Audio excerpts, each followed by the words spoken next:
Good afternoon and welcome back to another episode of Northridge News. Today we have a special guest and his name is Shush. Jesus. You heard that. So today he's going to be helping us out. And now to our first topic, we're going to send it over to Ethan talking about AP testing this week and what you guys can do to better your scores. All right, I'm here with. Grace. How was your AP testing this week?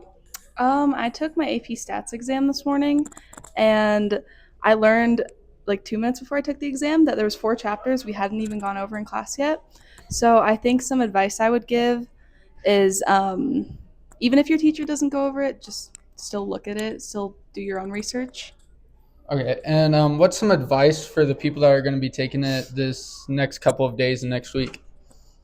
I would say get a lot of sleep because I was really tired going into it. Okay, thank you. You're welcome.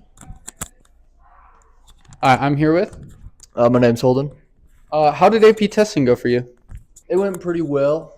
I got done quicker, so I was able to kind of relax. But it wasn't that great because it was 3 hours of testing sitting there, which really sucks. But other than that, it was pretty good. What's some advice for the upcoming people taking the test this next week? I would say you should definitely bring like gum and water so you have something to just keep your mind on during the test, and do the College Board practice test because those things are actually really good. All right, thank you. Thanks, Ethan. And now we're going to pass it off to Shush. Jesse as he talks about seniors. Hello, everyone. Today I'm here with. Mrs. Fedor. Well, that's awesome, man. I heard you teach seniors, so I just wanted to ask you now that we have 2-3 weeks left of school, what's it been like to teach all seniors?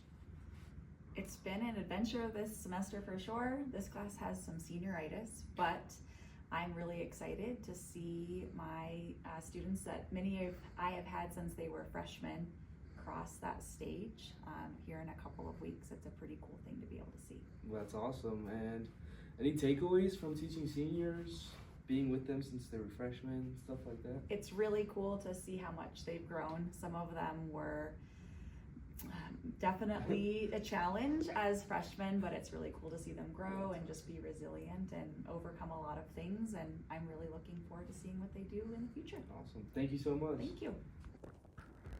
So today I'm joined with, Miss Hurlbert. and I just want to ask you a few questions. You being a counselor and having to deal with seniors, what's that like kind of coming to an end of the school year?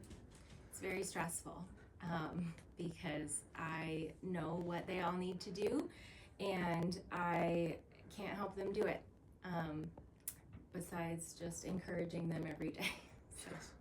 So you hear that? For those seniors, those incoming seniors, make sure to get your stuff done so she doesn't have to get stressed. But other than that, what's been your biggest takeaway, dealing with seniors for a while here at Northridge? You need to have a healthy balance of enjoying your senior year. You do get to have fun and you've worked hard for this. But also make sure that you are staying on top of your stuff because you're just going to end up stressing yourself out and nobody needs to deal with that. The end of your senior year is not going to be fun at all. Make sure you don't overcommit yourself, but still try to do all of the different things that you want to do your last year, including taking those hard classes, those Ames classes, as well as spending time with your friends and all of that. Well, thank you so much for the advice. Glad to have you here. Thank you. Thanks to myself, and now we're going to pass it on to Maya. As I talk about fall sports that are going to be coming up during the summer and how to register for them. Okay, so today I'm here with the boys golf coach. Mr. Kruk. And tell us a little bit about some summer stuff that you guys have going on. Yeah, so actually next week, Tuesday, May 13th, we have an after-school meeting to talk about boys golf. And we also have a summer camp July 14th to July 17th. And so if you need more information about that, come see me. Stop in my room, B225. Perfect. Thank you, Mr. Crook. Thanks, Maya. And for our final interview today, we're here with Ella Burkholder. And what fall sport do you play? I play volleyball. And tell us a little information about that. So on Wednesdays and Fridays at 4:30, we have open gyms, and in June and July, we have it Monday and Wednesday, also at 4:30. Perfect. And there are some other fall sports that we didn't talk about. For example, boys soccer training starts Monday, June 9th at 6 p.m. and will go every Monday, Wednesday, Thursday from 6 to 8. And then there's cheerleading, and they have a cheer clinic next week, Monday to Wednesday from 5 to 7 in the Aux Gym, and tryouts on May 15th at 5:30. There's also boys tennis, cross country, and unified bowling. So if you're interested in any of these or you have more questions, go ahead and talk to Kylie about it. Thank you, guys. Thank you, Maya. And remember, it's good to be a Grizzly. Lali.